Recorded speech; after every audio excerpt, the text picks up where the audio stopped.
All right, Shalom. First and foremost, I want to give all praises, glory, and honor unto Yahawah, Simeon, Shalom. Let me turn this damn TV down.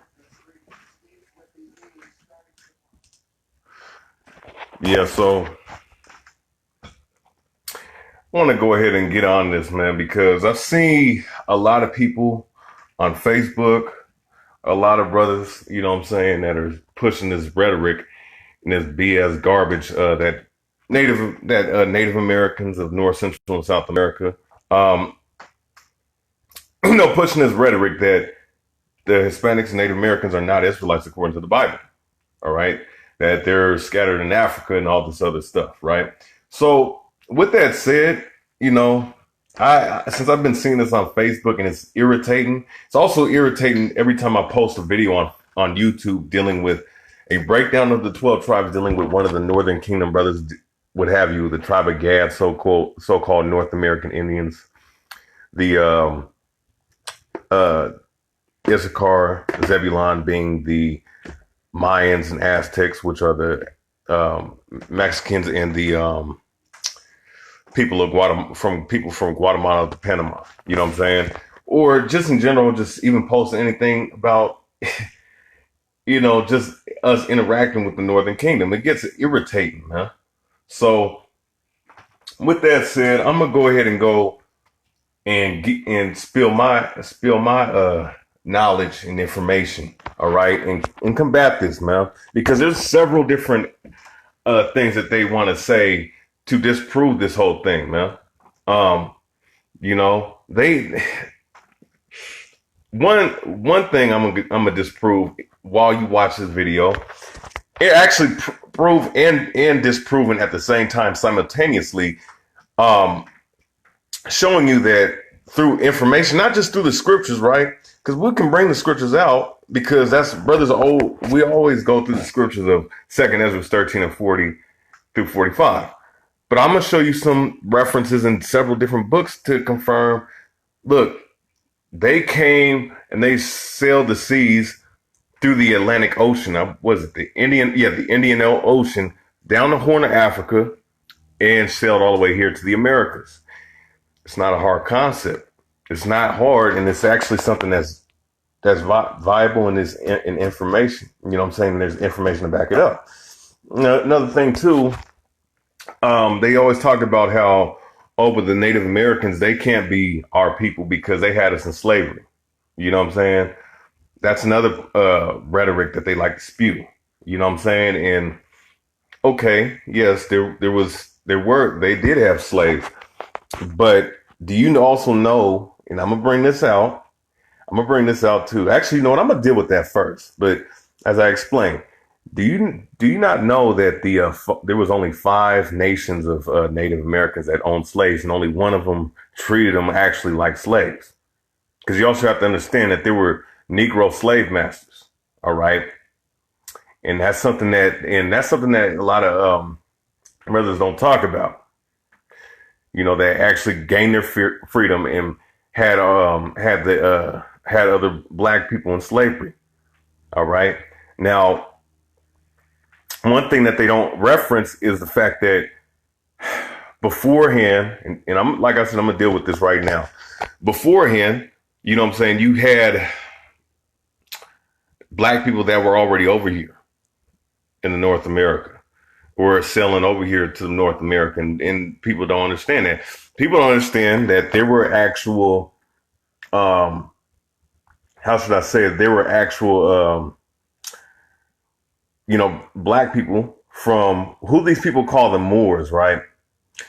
Because the Moors, because a lot of brothers don't break this down. Like, you had the Byzantine era, which were ruled by so-called Negroes, dealing with the eastern part of Rome, and they had under subjection the white people that originally ruled Rome, or ruled the imperial Roman Empire. All right. Now, knowing that, you know what I'm saying, after that, during 711 AD, you had what? You had the Moors, or these people that they called the Moors. All right. But they don't break down that the fact that the term Moor didn't come until later, and the word Moor means black. All right. So that terminology didn't come until later. They were identifying themselves. They were black people, all right, during that were ruling in the Middle Ages, but they were identifying themselves by the religious sects that they were controlling, such as Christianity, especially Islam, different sects of the Roman Catholic Church. You know what I'm saying?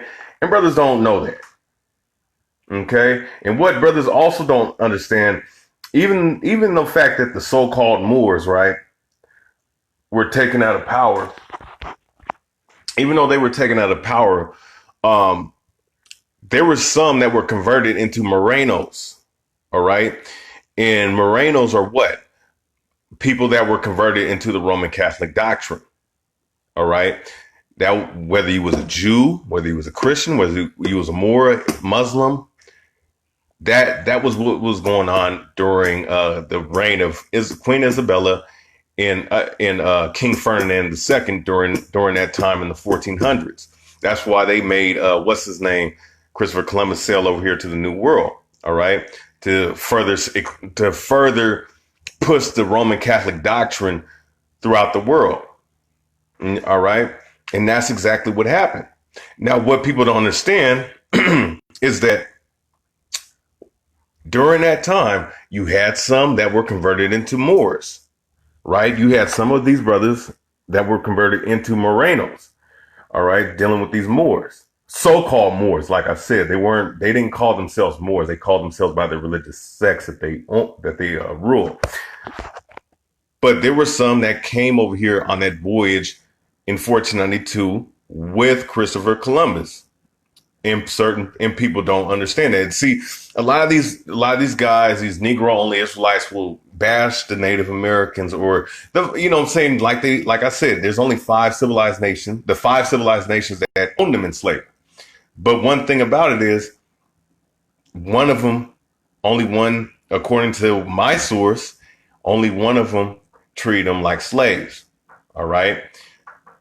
They'll use that and be like, oh, well, all the Native Americans they had us in slavery and all this. No. And not only that, only one of them treated them really bad like that. And no, it wasn't the Cherokee that was that tribe that I'm referencing. They'll use that and say, oh, well, they had us in slavery. They had us in oppression. So they're not our people. But guess what? Prior to that, guess who sailed over here along with Christopher Columbus on those slave boats, or on those boats over here that's dealing with the armada that he brought over here. All right, his navy that he brought over here. So-called Moors, so-called Jews, so-called Christians, which originally were Negroes at the time, which were converted into Morenos. All right.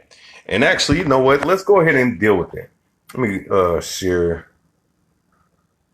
go ahead and share this real quick. So, you know, like I said, man, you know, look, I do studying. You know what I'm saying? I do a heavy dose of studying. This is not even half of my library, of course, or not even 1/3, I should say. But let's go ahead and deal with this, right? So this is the book Spain, A History in Arts, right? So this is just a compilation of different artwork over there in Spain. Now, the ones I highlight, you know, I haven't read through the book. I usually mainly use it for, I might have to read through it just to get some understanding of the history of Spain. You know, history's so vast, you can't know everything. You know what I'm saying? Now, dealing with this page, I believe this is what, page 60 something, right?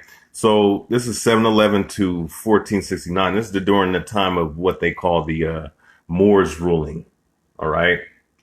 So let's go ahead and go into this. This image that you see right here is a discolored image. These are actually black women. You can see by the discolorization of, and I brought this out when I did the Tribe of Judah video, the 3rd part. You know, this is the original painting. This is the exact color that this whole artwork's supposed to be. You know what I'm saying? These are supposed to be black women right here. All right. These are Muslim women. Because it's funny, the very next page, you see Negroes, right? Straight up niggas.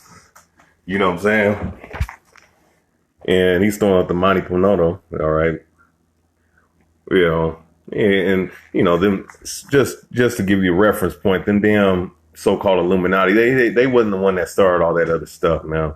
It really are people that started that garbage. They just took even more demonic twist to it. But yeah, you know, why is the very next page you see the Muslims looking like straight up niggas with Mitri's on? So just to give you a reference point, let's go ahead and skip up to some more pages, right? So right here, early Spanish Christians, right? So these are the Christians. Slakia. I don't know if you guys can see that. If you guys can see that, throw up a 100. All right. Early Spanish Christians assisted by angels harvest ripe grain and grapes. Wine flows press at lower right. So look at this. Look at this right here. You see how these images right here, right? They're distorted. Some of them look brown. Some of them look light brown. But then you see the hair textures all curly haired and what up, Venus? What up, Venus Flytrap? But yeah, you know, you see the hair texture, which is woolly, right? Look at this. You know what I'm saying? These images right here are discolorization. They're images that were iconoclast, if that's a word. All right. So this is what you see. You see the discolorization of these characters right up here. I believe this is nah, I don't know. No, they're Christians. But look, you know, you see the guy right here. So obviously these are all supposed to be black images right here. So just to give you a reference point. So the Christians attack, right? Let's go ahead and look at this image. See these guys right here? All of these are all Negroes, all right? Some of them are discolored, but you see the hair texture, and you see these jokers right here, you know, which I always like to use this page to show the fact that these BDs, GDs, Bloods and Crips, these Grape Street Crips, these Pyrus, and all these other cats, look, man, this is gangbanging before gangbanging existed in modern day times, man. All right, because these are Christians, these are Moors, these are different people fighting over religious sects and territory. And back then it was better because you actually owned the territory that you took over. Wasn't no cracker that you had to deal with. All right, because remember the prophecy said that he would be shut up for 1,000 years, and during the time of 1492 in the Renaissance era that began in the late 1300s, they came out of that damn hellhole and they started wreaking havoc on the earth. But right here it says armed with bows, lances, and swords. Christians, right? These are so-called Moors. Christians from the northwest of Spain began fighting back back soon after conquest. So these are Moors, all right? These are Christians, all right? Muslims and Christians, they never called themselves Moors. I'm just using that because that's what everybody refer to them as. All right, so watch this, right? This is before, so I'm gonna bring this out, but I'm gonna bring this something I found in this book. All right, this is a book called Christopher Columbus and the Participation of the Jews in the Spain and Portugal Discoveries. This is a book that a lot of elders like Bun Yum Yum, you know, HODC, I'm pretty sure Nathaniel Seven has this book, and many different elders from the Old One West has this book.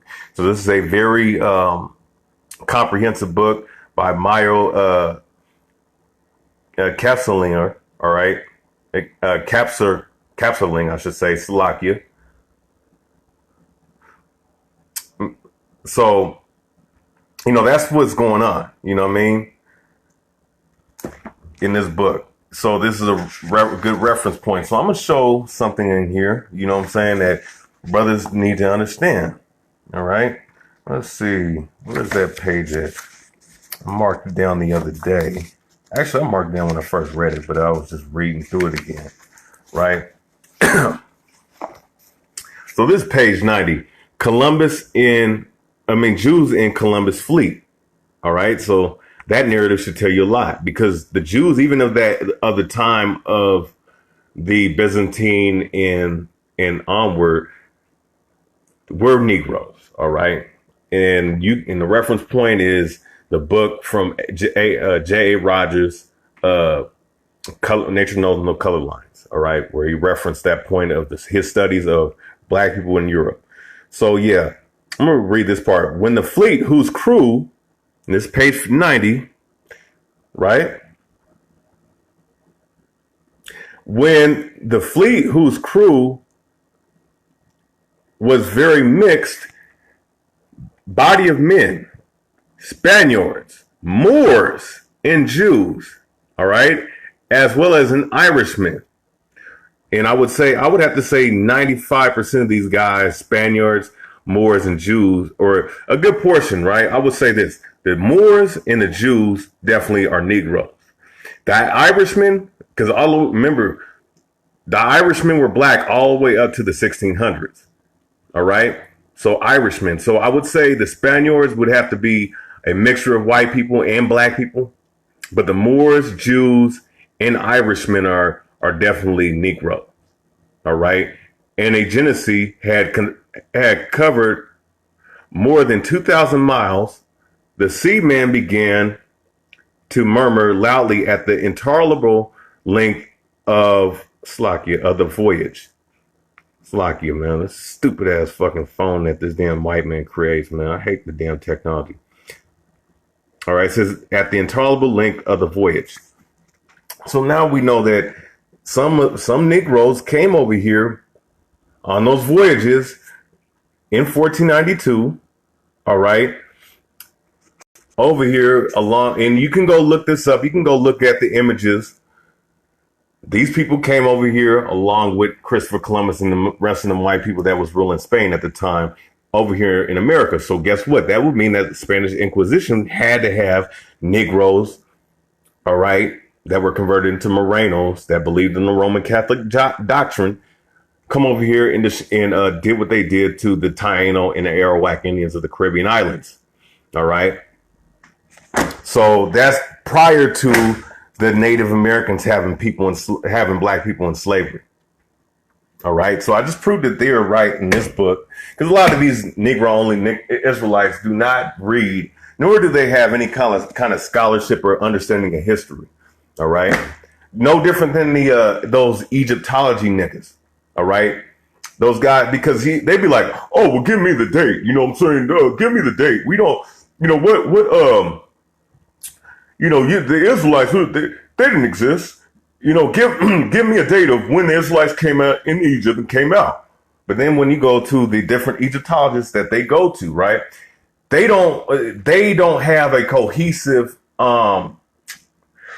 agreement on the particular dates. One date is this date. One date is that date. One date is another date. You know what I'm saying? I mean, these Negro-only Israelites they're the exact same niggas, man. You goddamn right, Officer Shatar Ayathan Ayah. You know what I'm saying? They just hate Hispanics and natives. They don't know a damn thing. They don't know nothing, man. So let's go ahead and go into this book. It's by a book by William Lorenz Cass. This is an updated version. Black Indians. You know what I'm saying? I like this cover book right here, man. It shows the Northern and Southern Kingdom, all right, standing alongside each other. Now, let's go ahead and go into this book, right? Because one thing that the so-called white man, Edomite, the devil that the Bible speaks of, has done to our people is separate our people. Divide and conquer is his best tactic and strategy that he's ever done. And, when you don't read and you don't do study, you just spew a lot of dumb rhetoric that makes absolutely no goddamn sense, man. So let's see, where am I at in this book? Let's go ahead and skip up, man. Go ahead and skip up, man. So yeah, let's do this, because I have another book dealing with the Native Americans and showing that the Native Americans were actually slaves in Virginia, but it's also referenced in this book as well. Let me go ahead and pull that out. Okay, it's on this page right here. Which chapter is this? Their mixing is to be prevented. All right, so this is page, what is it? Page 109, and it's in the 8th chapter that says their mixing is to be prevented. All right. Now I suggest brothers get this book. You know what I'm saying? If you want to understand the oppression that the Seminoles went up against, and just in general, you know what I'm saying, the interaction of Black and Native Americans, you know what I'm saying?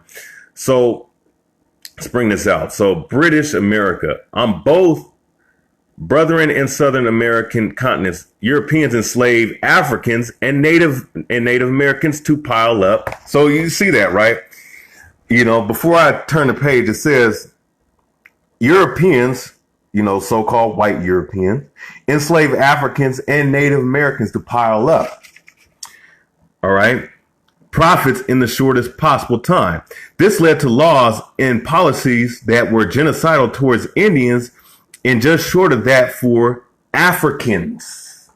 All right. So with that said, let me just bring out a scripture. You know what I'm saying? I just love how information and sources just backs up the scriptures, right? So you brothers know what scripture I'm going to, because it just links up perfectly, you know what I'm saying, with what we read in history, you know what I'm saying? And the fact that we're the same people, and it cannot be denied, man. Let's see. So yeah, Isaiah 13, 11 and 13. The envy of Ephraim, of Salakia, that's not, actually it's Jeremiah, Salakia,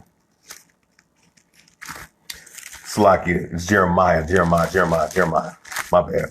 I was thinking that other scripture. So yeah, Jeremiah 50 and 33, right? So right here, Jeremiah 50 and 33. Thus saith the Lord of hosts, the children of Israel, right, which are the 10 tribes in Northern Kingdom, so-called Native American and Hispanics, right?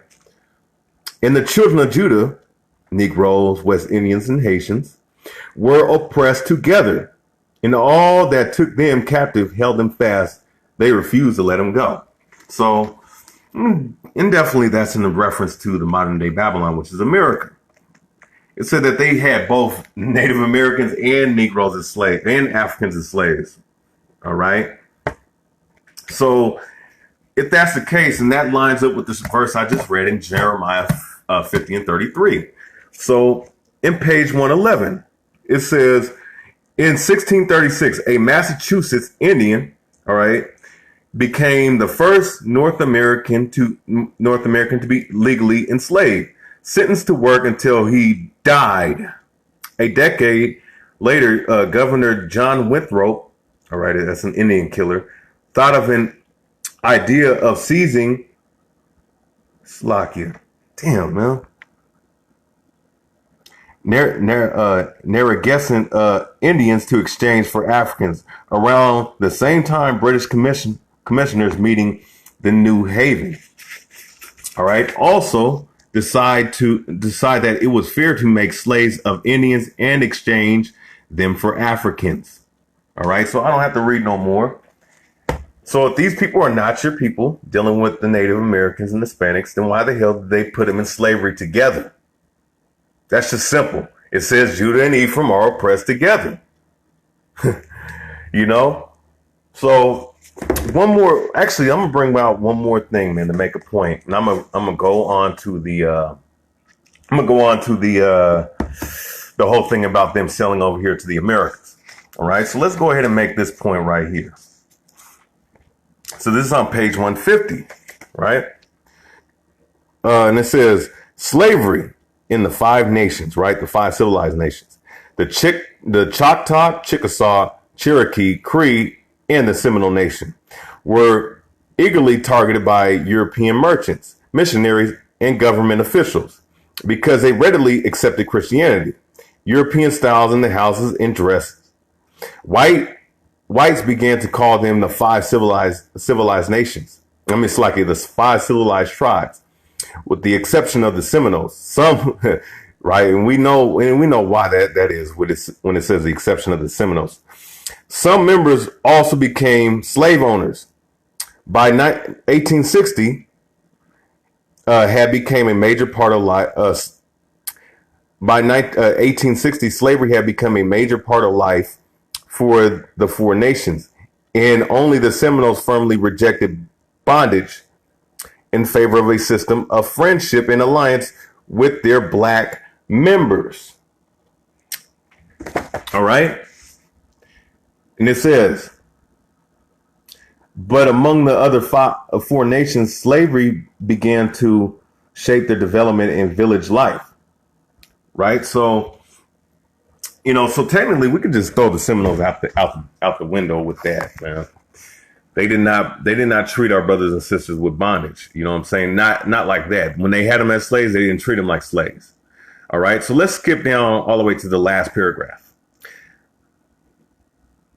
So it says, bondage is always a violation of the human spirit and the will to be free. But most observers found that the chains of slavery fitted rather loosely on African Americans owned by Indians. Only the Chickasaw had a reputation for treating slaves as badly as white masters. So right there, you know what I'm saying, it tells you right here that only one of these civilized nations treat them like actual slaves, like the so-called white men did. The other nations practiced such a mild form of bondage that it upset U.S. slave owners. So they practiced a mild form of bondage that it upset U.S. slave owners, white slave owners. The Seminoles, of course, infuriated white and Indian masters with their level of generosity, fairness, and equality toward slaves. All right. So it was just the Chickasaw that treated them actually like slaves. So we're going to read as we read on, we're going to find out that there were, they did interviews with certain slaves, you know what I'm saying? And they're going to give you their perspective. So I'd rather take their perspective, the ones that actually were in bondage, all right, in actual so-called slavery, than the actual Negroes of 2018 who keep referencing it, you know what I'm saying, without any understanding. So let's go ahead and go into that, right? What was bondage like for those held by Native Americans in interviews? So that's the question. In interviews conducted during the 1930s, former slaves, right? Former Negro slaves evaluated their experiences differently. John Thompson, all right? Slakia. So John Thompson, 80, a former Cherokee slave, said the masters never punished anybody. And I never see anybody whipped, and only one slave sold. Lots of slave children didn't even learn to read. Slakia, man, I can't. Goddamn, the damn lens is fucking garbage, man. Slakia for my language. The masters never punished anybody, and I never seen anybody whipped. And only one slave sold. Lots of slave children didn't ever learn to read. All right. See, God damn it. I keep messing up on me, man. Rochelle Ward, 91. Remember, some of the slave works around slaves work around and get money and pay this money to their masters for freedom. Slack, man. Slack, Aki. I'm trying to focus the damn lenses, man. Like I said, I hate these goddamn phones, dog. Some of the slaves work around and get money and pay their money to their masters for freedom. So there was some freed before the close Slakia, before the close of the war. Some of the others tried to run away after the war started. Okay, so watch this. Okay, so they're telling you that they wasn't treated badly like these Negro-only Israelites and these other rhetoric spewing Negroes now, you know, saying that hate Native Americans, hate Hispanics. You know, say, man, whites who visited slaveholding Indians described enslaved men and women who were well treated, adequately fed, and cared for. U.S. slaveholders viewed this leniency as a sign Native Americans did not understand bondage. They also thought it posed a danger to their own ability to control their labors. If Native Americans did not know how to treat their slaves, then something would have to be done about Native Americans. All right. So right there, it tells you that slavery wasn't bad for them amongst the 5 civilized nations outside of one of them. And even then, it was more of a servitude type thing. It wasn't even slavery. And they treated them well. But let's say if we want to use this, right, to say, oh, well, fuck them anyways, right? What about the Moors? What about those Negroes that got conquered by the damn cracker, man? You know what I'm saying? That overtook Spain, all right? Overtook the Roman Catholic religion and spread their philosophy throughout the 4 corners, who ended up making those Israelites which were the Moors, and which are those black people that ruled those particular sects of religion. What about those? What about them coming over here along with Christopher Columbus and causing mass genocide over here in the Americas during that time of the Caribbean islands? You know what I'm saying? During the time of the Spanish Armada and voyage of what's his name, Christopher Columbus, man. What about that? You know what I'm saying? See, that's why, man, these Negro-only Israelites would be terrified to mess with me with that, man. You know what I'm saying? Because you're not gonna get away with talking shit about our brothers and sisters. You know what I'm saying? And me, you know, I'm the last dude to do that with, man. Because I'm gonna hit you with these books. I'm gonna hit you with these points. And if you cannot refute it, then you're a dumbass, man. Straight up. See who's just joined. What book are we reading from? I'm reading from the Black Indians book. Just read through this book right here. Christopher Columbus, participation of the Jews in Spanish and Portuguese discovery, and Spain in history. Yeah, there was black people that were conquistadors. Cause you got to remember, you know what I'm saying? You got to remember too about that, right? What you got to understand, like the Irish Revolution, right? Oh my God, Mary, you fucking gave up, man. Slakia. Let me stay in the spirit. Watching the game as well while I'm doing this, but Slakia. But the point is, I'm making like people, niggas don't know that. You know what I'm saying? Good point, Tazapanya. You know what I'm saying? Oh yeah, what about the Buffalo Soldiers, man? And actually, you know what? In this book, I'm not, you know, for time's sake, I'm not going to bring it out, but they talked about how cruel they treated the Native Americans, man, the Buffalo Soldiers. You know what I'm saying? It's in, I forget which part it's in, but I'm not going to pull it out, but it tells you how cruel they treated them. You know what I'm saying? They treat them like a bunch of animals. So it's like this. Both ways it's messed up. But if you really want to delve into it, what about like the brother said, what about the black conquistadors? Because some of the Negroes that originally came over here. The first Negroes were the slaves that came over here to the Americas, and some of the and the ones that were in Europe, like the Irish Revolution, those Negroes that were Irishmen. I mean, those Irishmen at that time were still Negroes. All right. Black people, even after the time of the Renaissance, even after the time of Queen Isabella and King Ferdinand II, there were still black people over there in Europe. And brothers do not understand that. I don't know why. But the point is, Judah was even more hard on Ephraim than Ephraim was on Judah, Ephraim being the northern kingdom. So you got to stop that madness, man. You know what I'm saying? Um, you know, and it said that, you know, our eyes shall be evil towards our brothers, man. So the white man, it's really the white man's. It's our fault originally because we messed up. We didn't keep God's laws. We became servants and a tribute to our enemies. But the so-called white man is the one that's causing the dissension amongst blacks, Hispanics, and Native Americans, causing the dissension between what they call Negroes and what they call Native Americans, who are the Southern and Northern Kingdom. All right.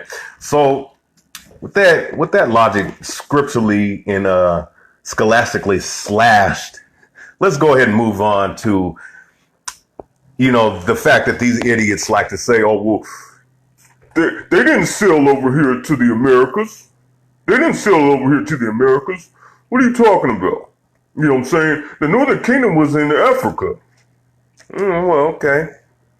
First and foremost, let me ask you this question. Actually, you know what? Let me go ahead and bring out another book now. You know what I'm saying? Let me go ahead and bring out another book. You know?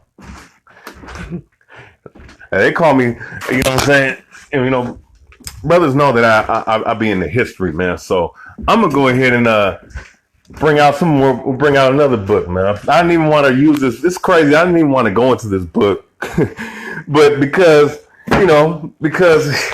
that rhetoric is being spilled about, oh, well, they're Mongoloid. The Native Americans they're Mongoloid. They're not Israelites. They're heathens. They look like Asians. Speaking of the Native Americans, which there's actually a scriptural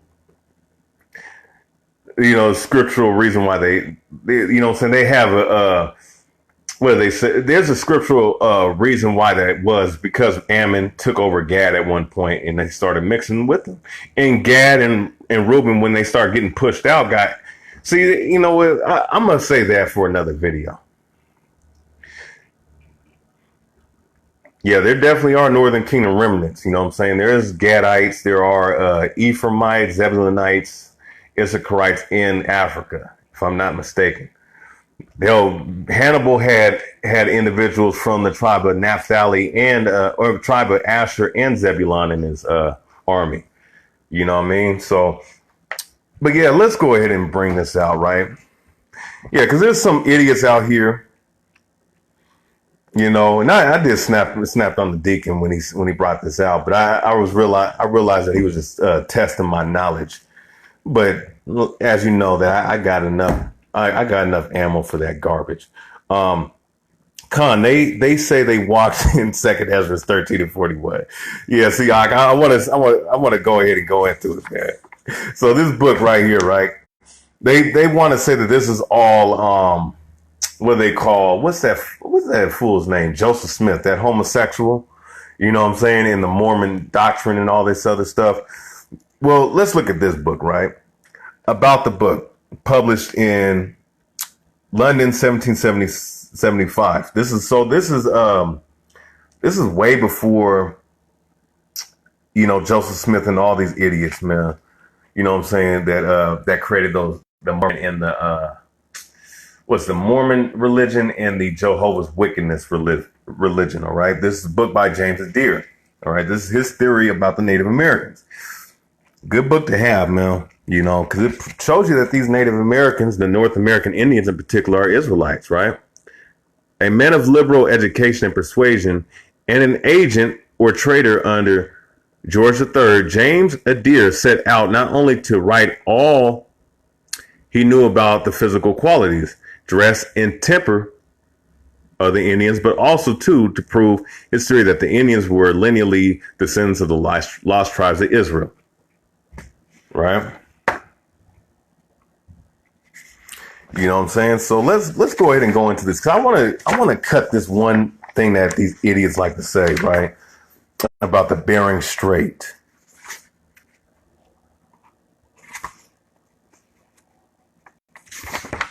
I want to cut this stupid ass logic, man. Hopefully my tabs doesn't fucking fall out. We're gonna go right into it, man. Go right into this madness, foolery of these Negro only clowns, man.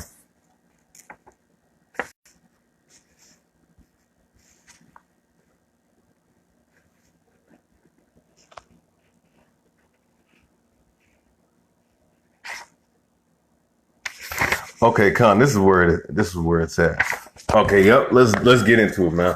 So this is page 13, right? So some have supposed Americans to be descended from the Chinese, right? Talking about the American Indians, the tribe of Gad as we know it. But neither their religion, laws, customs, and etc. agree in the least with those of Chinese, which sufficiently proves they are not of that line. All right. Besides, as our best ships now, are at almost half year in sailing to China or from thence to Europe, it is very unlikely they should attempt such a dangerous discoveries. All right. So he's telling you their voyages over there from here into, their voyages from America to China is a hard one. It would have been impossible for them to travel from the Bering Strait from that particular area to the Americas. All right. So as I read on, actually, let me read that again. It is very unlikely they should attempt such dangerous discoveries in early time with their supposed small vessels. All right. Speaking of the small vessels of the Chinese, against rapid currents and in dark, silky monsoons, especially as it is very probable they were unacquainted with the use of lodestone to direct their course. Right? God, son of a bitch, man. China is above 8,000 miles distance from the American continent, which is twice as far across the Atlantic Ocean. You hear that, man? You hear that shit, man? And we are not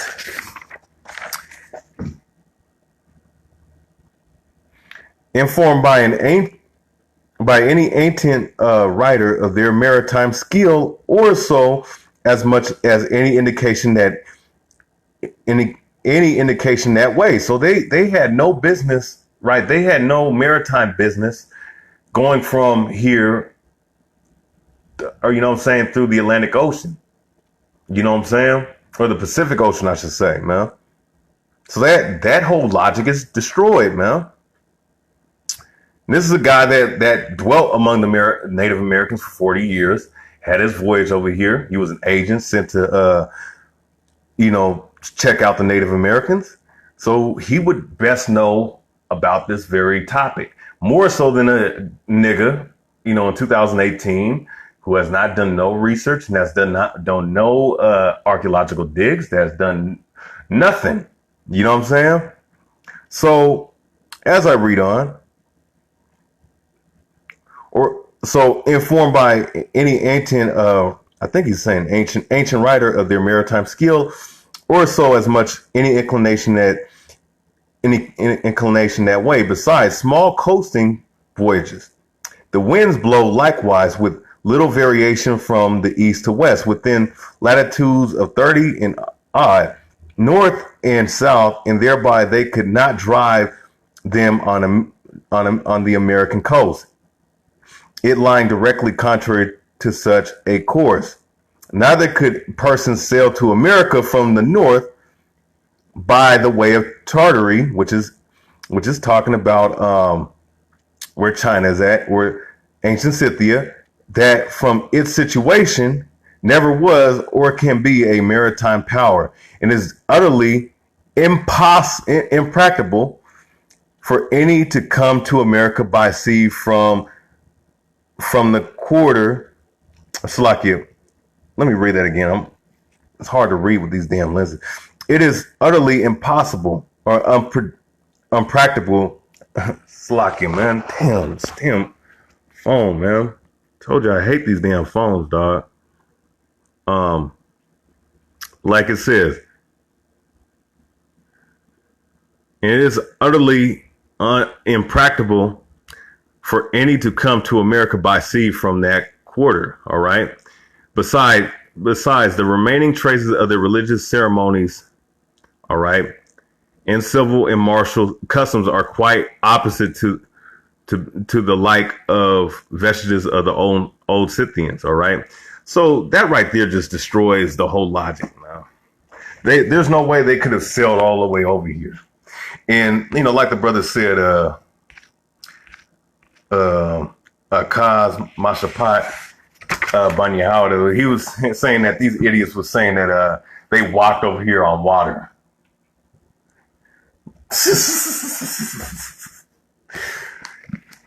Yeah, okay, man. So yeah, I just wanted to destroy that logic that they came over here through the Bering Strait. All right, so they had to come here through another way, another voyage. And that's what we're going to get into right now. So this book right here, Feats in Wisdom of the Ancients. This is by Time Life Books, man. So this is a reliable source right here. Phoenicians in America, right? So watch this. Watch this, right? We are sons of Canaan from Zion, right? Zion, or Slakia, sons of Canaan from Sidon, begins the manuscript. It is written in Phoenician language. Damn, man, what is wrong with this goddamn phone? Phoenician language used some 500 years before the birth of Christ. In only 8 lines, it tells a story of a voyage around Africa, of storm, human sacrifice, and salvation on the shores of what is now Brazil. So there was a voyage that was made over here. Now, I can question if those were actual Phoenicians and Canaanites, because it said some 500 years before the birth of Christ. Now, remember, brothers, the North American Indians were in the Hispanics, the Guatemalans, Panamanians, the Taino, Arawak Indians. You know what I'm saying? The Northern Kingdom. Remember, they sailed over here to the Americas, right? Through the same voyage. Where it said on the shores of what is now Brazil. And this was 500 years, right, before the birth of Christ, which is what? Almost exactly the same time that Native Americans, the Hispanics, the Northern Kingdom left the Assyrian captivity. So I question if that's even the Canaanites. You know what I'm saying? That the actual Canaanites that it's talking about. All right. But let me try to refocus the lenses.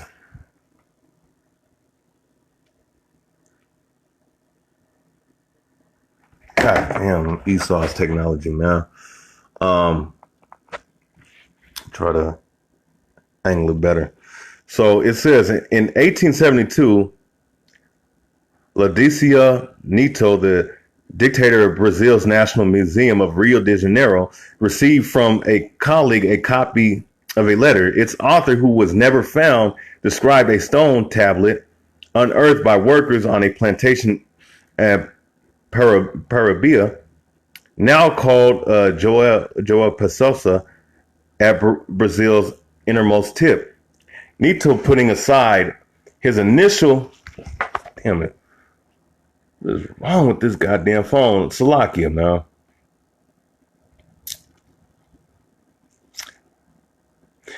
All right. Aside his initial doubts about the inscription, published in the text in 1874 after unsuccessfully seeking the original tablet in the letter writer, the inscription was promptly branded as a fraud by experts in Phoenician languages. All right. And it says, and a long simmering public debate ensued. Finally, Neto himself, after 10 years of professional and personal agony, recanted his beliefs in the text's authenticity. Until the late 1960s, the case seemed settled and was virtually forgotten. Then Cyrus Gordon, an American scholar of Semitic languages, right?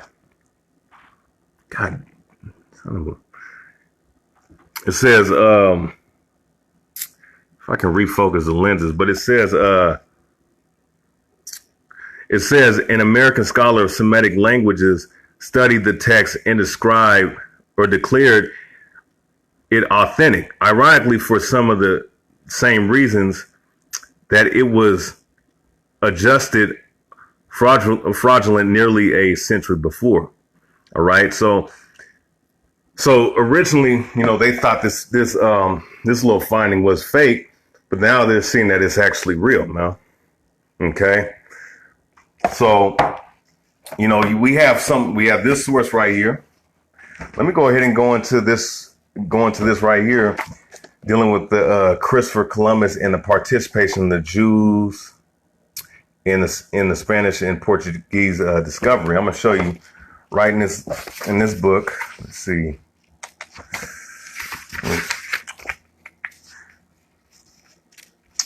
I'm gonna show you. I think it's in here too. Let's see.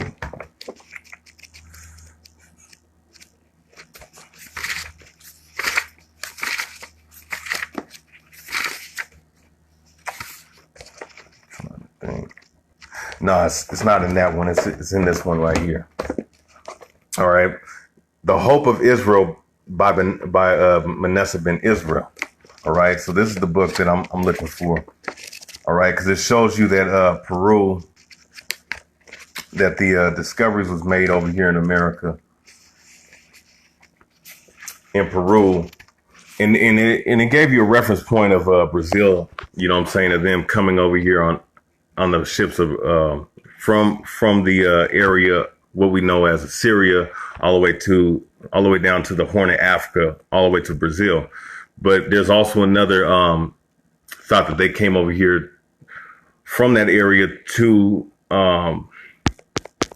Brazil and Peru. All right, so to Peru, I should say. All right, so let's go ahead and go into this page, right? So page 112, right? And it says, you must know therefore, Alex Venegas says that the first colonies of West Indians were of Carthaginian, who were first all inhabited Hispaniola, and they increased. It's like here. And they increased. My bad, man. Damn phone. As they increased, spread to the island of Cuba, from thence to the continent of America, and after that towards Panama and New Spain and Peru. And he grounds his assertion on that reason. All right, so let me skip down. There we go. That'll help. So yeah, I should have did this earlier, man. I wouldn't have such a bad time. So it says,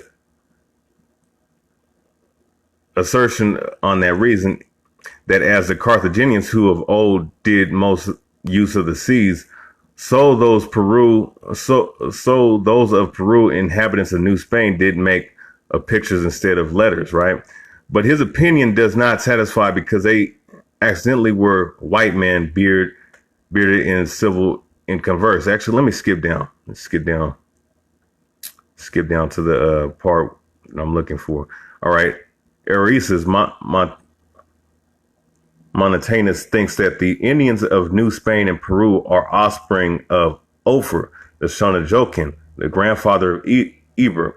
And he backs his opinion by the name of Ophir, which is a transposition of letters and is the same with Peru. And he adds that the name of Paravium is a dual number, signifies the isthmus between New Spain and Peru, which first was called Ophir, then Peru. All right, so right here, Peru, all right, is Ophir. Okay, so my question is to these so-called Negro-only Israelites. Okay, if they come up with the conclusion that Ophir is Peru, you know what I'm saying, and they're basing that these people are of that particular line, and we know that there was a voyage that was made over here, you know what I'm saying, years before Christ, exactly the same year of the exact same year, all right, or exact same time that the Northern Kingdom split from the Assyrian captivity. Then guess what, man? You know what I'm saying? These people would have to have been those exact people that came over here on that voyage. All right, because they're identifying these people as Ophir. You know what I'm saying? Which goes back to the goal that King Solomon had those the actual Phoenicians, actual Canaanites, you know what I'm saying, make their voyage and take the gold and silver and all the other stuff that was over here, man. So, you know, that was what I wanted to bring out in that part. I'm trying to see. This is right here. Yeah, okay, right here. So yeah, page 116. The first ground that opinion is taken from the second Ezra 1339 through 45, etc., which was quote as ancient though it be apocryphal, where it said that the 10 tribes which Shalmaneser carried captives in the reign of Hosea beyond the Euphrates determined to go into countries far remote, in which none dwelt, whereby they might better observe the law. All right. And as they passed over some of the branches of the Euphrates, God wrote miracles stopping the curse of the flood. Right. And this showed you right here in this book that it was strong winds that they had to deal with coming over here from that area to America. All right. So that would have to been down the Horn of Africa, because those are where the rough winds are at, the rough waves are at. Of the flood till they pass over, and the country is called Ashereth, from which we gather that the 10 tribes went to New Spain, which is Mexico, and Peru, and possessed those 2 kingdoms. And Peru is where the Inca Empire was at. All right, it's not too far from Brazil, which this inscription is from. Okay, so let me see if there's some, if that's in this book too. You know, because the scripture says that out of the mouth of 2 or 3 witnesses, and obviously I brought out more than 2 witnesses out. You know, showing, you know, pretty much just showing these Negro only Israelites, man, that they don't know what the hell they're talking about. And if the Native Americans of North, Central, and South America are not the 10 tribes of Israel, then who is? You know, and they'll point to the people of the Zulu Empire or whatever. You know what I'm saying? And the fact that these people are, you know what I'm saying, trying to say that those people are our people. And that's garbage, man. You know? Let's see. Okay, it's in here. Salakia, my bad. Let me go into this book. Origins of the American Indians, European Concepts, 1492 to 1729 by Lee E. Huddleston. All right. Let's go into this book. All right.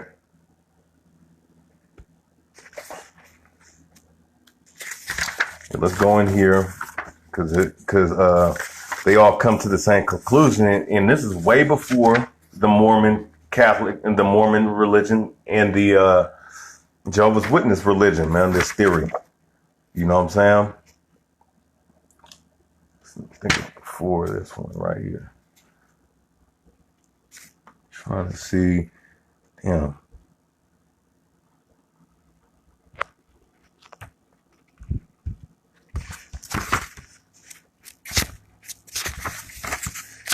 Okay, so right here.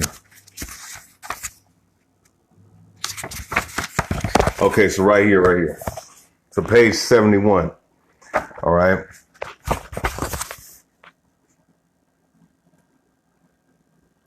The question why the Indians failed to observe Mosaic laws as the Jews did everywhere still remain. Garada's contention that their intention did not match their actions was incomplete. The answer lay in the character of the 10 tribes. The Bible, and this is the RSV version that they used, clearly indicated that the lost tribes were disposed to evil and idolatry. This disposition, no doubt, was strengthened by the contact with such peoples of Tartar and Mongols during the journey of Osiris. Actually, the Indians did appear to keep certain parts of the new law in certain areas. The Incas held a festival in March, similar to the Passover. The Yucatecan Indians, you know what I'm saying, which are the Mexicans, practice circumcision. Mexicans and Incas had internal altar fires. Some Nicaraguans would not allow women who had recently given birth into the temple. All right. So, you know, this, I thought I had something else, but, you know, pretty much the point was made in this video, man. You know what I'm saying? The 10 tribes, man, came over here through a sea voyage, man. You know what I'm saying? And there's nothing really, none of these guys can really say or do. You know what I'm saying? Really what they need to do is this scripture right here. All right? Because there's going to come a point in time where, you know, we as Israelites, the so-called Black, Hispanics, and Native Americans, going to have to, you know, put off, you know what I'm saying, false doctrines and differences, man, and come back together. You know what I'm saying? Because the Bible said that was going to happen. All right? And mainly the Southern Kingdom needs to stop vexing the Northern Kingdom. All right? So especially these Negro-only Israelites. So let's go into this, right? Isaiah 11 and 13. Slide. Isaiah 11 and 13. The envy also of Ephraim shall depart, and the adversaries of Judah shall be cut off. Ephraim shall not envy Judah, and Judah shall not vex Ephraim. So there's going to come a point in time where Ephraim's not going to be vexed no more by the Southern Kingdom. And Ephraim, the Northern Kingdom, being jealous of the Southern Kingdom, you know what I'm saying, for whatever thing that they are jealous of, you know what I'm saying, you know, and that's the point of this video that I'm making, you know, smashing, you know, the damn logic and the foolishness of these so-called Negro-only Israelites, man. So with that said, man, you know, this is Rayabya on God, man. I want to say Kwame Ashala, Shalom.